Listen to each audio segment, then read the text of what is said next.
Hello friends, welcome to ABC matric. मैं हूं पिंटू सिंह। दोस्तों, आज हम लोग क्लास 10 गणित का समांतर श्रेणी में एक क्वेश्चन को हम हल करने वाले हैं।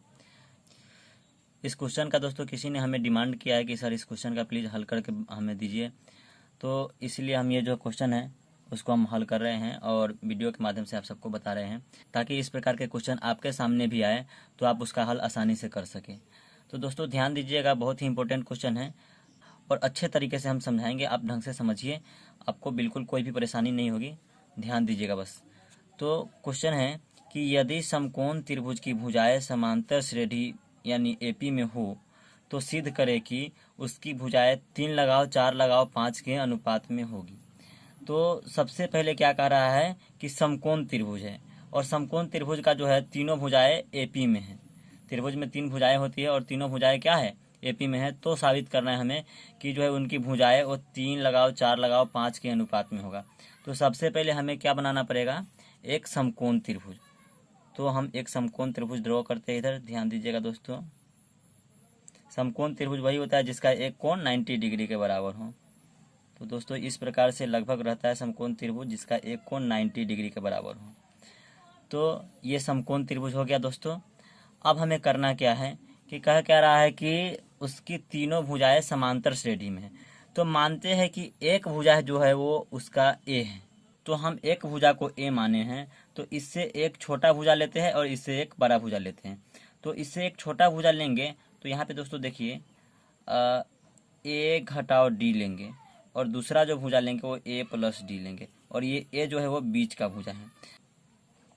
जो पहला भुजा हो जाएगा दोस्तों वो हो जाएगा ए घटाओ डी और जो बड़ा वाला भुजा हो जाएगा वो ए प्लस डी हो जाएगा। इस प्रकार से हमें 3 भुजा लेने हैं। तो लिखेंगे कि माना कि समकोण त्रिभुज की भुजाएं बराबर ए माइनस डी, दूसरा भुजा ए, तीसरा भुजा ए प्लस डी। आप देखिएगा एक ध्यान से, तो ये तीनों आपको एपी में दिखाई देगा। ये है, ठीक है, ये हमने माना। तो आप सबको पता हो कि किसी भी समकोण त्रिभुज में जो बड़ा भुजा होता है उसका वर्ग बराबर होता है दो छोटे भुजाओं के वर्गों का योग होता है। ये पाइथागोरस थ्योरम कहता है। तो हम लिखेंगे यहाँ पे कि पाइथागोरस प्रमेय से सबसे पहले यहाँ पे हमें लिखना था कि त्रिभुज, इसको हमने ए मान दिया, इसको हमने बी मान दिया, इसको हमने सी मान दिया। तो लिखेंगे समकोण त्रिभुज, समकोण त्रिभुज ए बी सी में पाइथागोरस प्रमेय से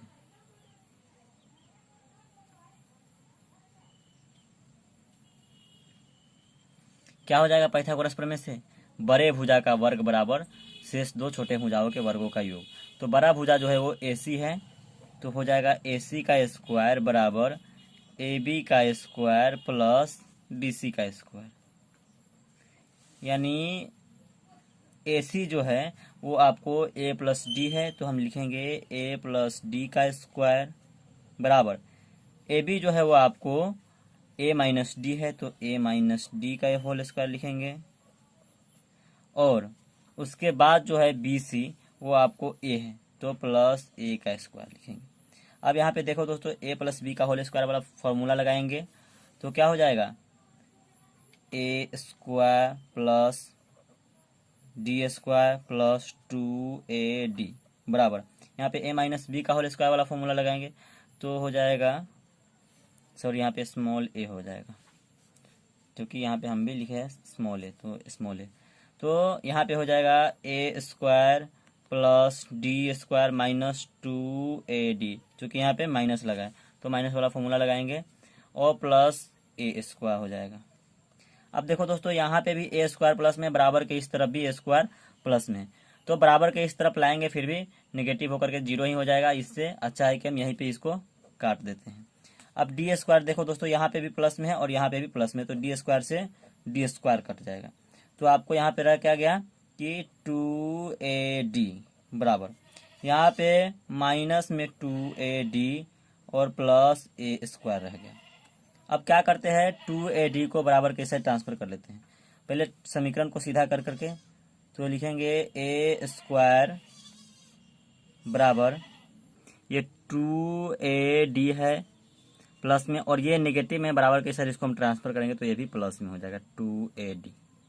इस प्रकार से ए स्क्वायर बराबर जो हमें प्राप्त होगा वो हो जाएगा 4AD। यानी यहाँ पे हमें जो प्राप्त हुआ ए स्क्वायर बराबर वो 4AD प्राप्त हुआ। अब ध्यान दीजिएगा दोस्तों, यहाँ पे ए स्क्वायर है, यहाँ पे एक ए है, तो हम ए से स्क्वायर को काट सकते हैं। तो हमें यहाँ पे ए बराबर जो प्राप्त हो जाएगा वो 4D सिर्फ प्राप्त होगा। इसको हम समीकरण 1 मान लेते हैं। सबसे पहले दोस्तों हम लोग त्रिभुज में ध्यान देंगे कि पहला जो हमारा भुजा है वो A माइनस डी है, और यहाँ पे पहली भुजा बराबर हम लिखेंगे पहली भुजा बराबर हमने क्या माना है A माइनस डी। अब देखो दोस्तों, ए के जगह पे जो हमें आया है समीकरण 1 में 4D, तो हम यहाँ पे 4D लिखेंगे घटाओ D लिखेंगे, यानी हमें जो प्राप्त होगा वो 3D प्राप्त होगा। इस प्रकार से दूसरी भुजा हमने क्या माना, दूसरी भुजा बराबर A माना है हमने, तो हम लिखेंगे यहाँ पे A बराबर हमें क्या प्राप्त हुआ है समीकरण 1 से 4D, तो ये हमारा हो गया। और तीसरी भुजा यानी अंतिम भुजा जो बड़ी वाली भुजा है, लिखेंगे तीसरी भुजा बराबर हमने माना है A प्लस डी। देख लीजिए यहाँ पे A प्लस डी, तो क्या होता है A प्लस डी बराबर, देखिए A का जो मान होगा वो हम 4D यहाँ पे डालेंगे, तो 4D और प्लस यहाँ पे जो D है वो D, यानी जोड़ करके दोस्तों 5D प्राप्त हो रहा है। तो तीनों भुजा हमें प्राप्त हो गया। पहला भुजा जो है 3D हुआ, दूसरी भुजा जो है 4D हुआ, तीसरी भुजा जो है 5D हुआ। तो हम यहाँ पे अनुपात लिखेंगे भुजाओं का अनुपात बराबर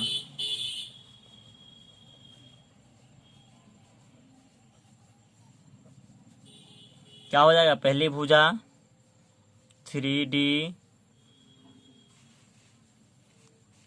बट्टे 4D, दूसरी भुजा और बट्टे तीसरी भुजा 5D।